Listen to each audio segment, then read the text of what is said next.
ठाकूर कोकणशाहीच्या दिवसभराच्या बातम्या या विशेष बुलेटिन मध्ये आपल्या सर्वांचं स्वागत करते। चला तर मग जाणून घेऊया सिंधुदुर्ग जिल्ह्यासहित संपूर्ण कोकण आणि अखंड महाराष्ट्रात नेमकं काय काय घडलं।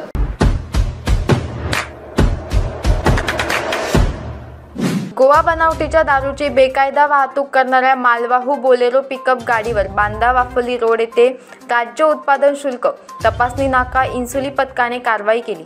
या कारवाईत 17,49,220 किमतीचा मुद्देमाल जप्त केलाय। तर या प्रकरणी अंबादास पोपट आहिरे वय 40 वर्ष या नाशिकमधील युवकास ताब्यात घेतले।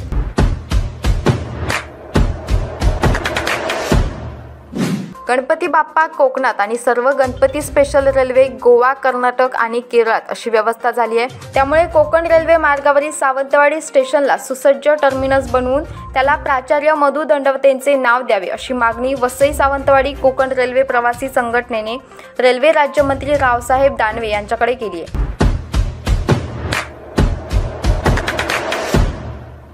इस्रोच्या मुख्यालयात शास्त्रज्ञांशी संवाद साधताना पंतप्रधान नरेंद्र मोदींनी एक मोठी घोषणा केली आहे।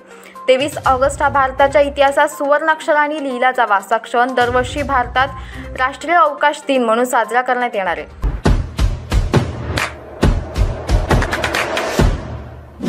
राज्यातील काही भागात हलक्या पावसाच्या सरी कोसळत आहेत। दरम्यान उद्या 27 ऑगस्ट पर्यंत दक्षिण कोकण आणि गोव्यात तुरळक ठिकाणी जोरदार पावसाचा अंदाज हवामान विभागाने व्यक्त केलाय।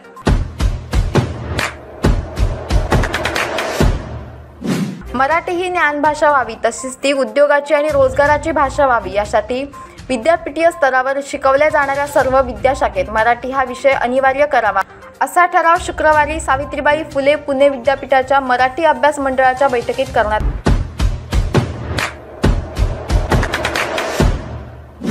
चांद्रयान-3 मोहीम यशस्वी झाल्यानंतर आज पंतप्रधान नरेंद्र मोदींनी बंगळुरूच्या मुख्यालयात इस्रोच्या शास्त्रज्ञांची भेट घेतली।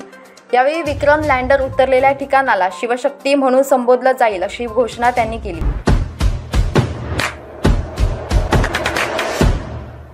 याबरोबरच कोकणशाहीच्या दिवसभराच्या बातम्यांमध्ये इथेच थांबतोय, पण तुम्ही मात्र दिवसभराचे अपडेट्स आणि ताज्या घडामोडी जाणून घेण्यासाठी कोकणशाहीचं YouTube चॅनल सबस्क्राइब करा, फेसबुक पेज लाईक करा आणि Instagram पेजला फॉलो करायला विसरू नका।